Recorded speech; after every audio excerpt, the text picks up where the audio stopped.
التواجد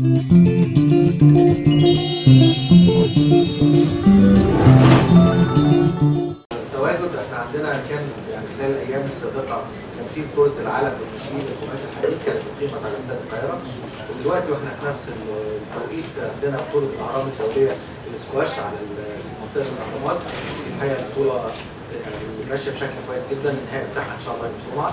بنتكلم النهارده في مؤتمر صحفي عن بطوله العالم للقوائم الروحيه اللي هتقام على ملاعب نادي السيد في 6 اكتوبر من 4 الى 9 اكتوبر القادم.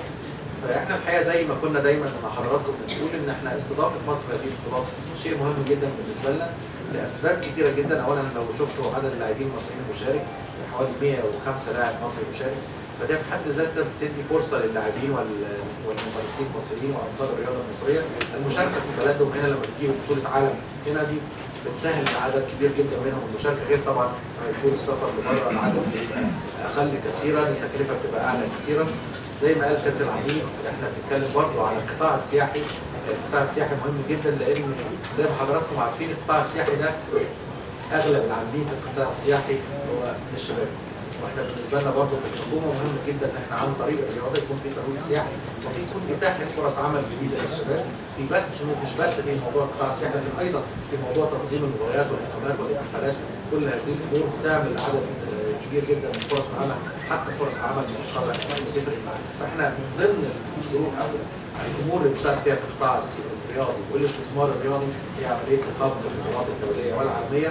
بجانب الجوانب اللي قالها سياده العميد حازم احنا برضه بنتكلم على جوانب اخرى اقتصاديه في موضوع الاستثمار الرياضي. لكن برضه لازم نشيل لما تكون عندنا بنيه اساسيه رياضيه على مستوى متميز دي بتسهل كتير جدا ان كل الاتحادات الدوليه لما بتيجي عشان تعاين الاماكن اللي تقام فيها هذه البطولات وتجد هذا المستوى من البنيه الاساسيه سيكون في موافقه من الاتحادات العالميه لاقامه هذه البطولات. زي ما قال سياده العميد لما تيجي تشوف ميادين الرمايه اللي موجوده في نادي السيد 6 اكتوبر دي من افضل الميادين اللي موجوده على مستوى العالم، وانا بكلم حضراتكم بمنتهى الامانه.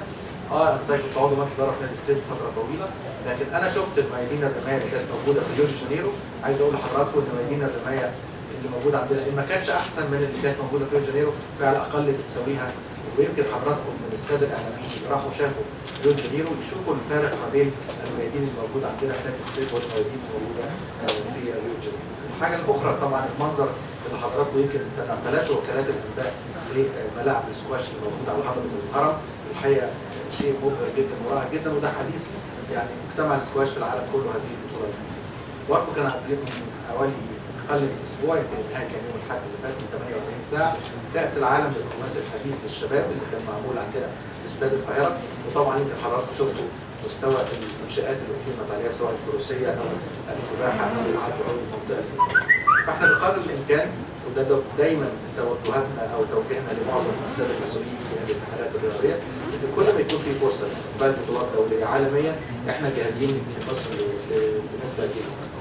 لكن طبعا كل اللي هيتعمل ده مش هيقدر الناس تشعر بيه وننتقل الى العالم الا من خلال حضراتكم.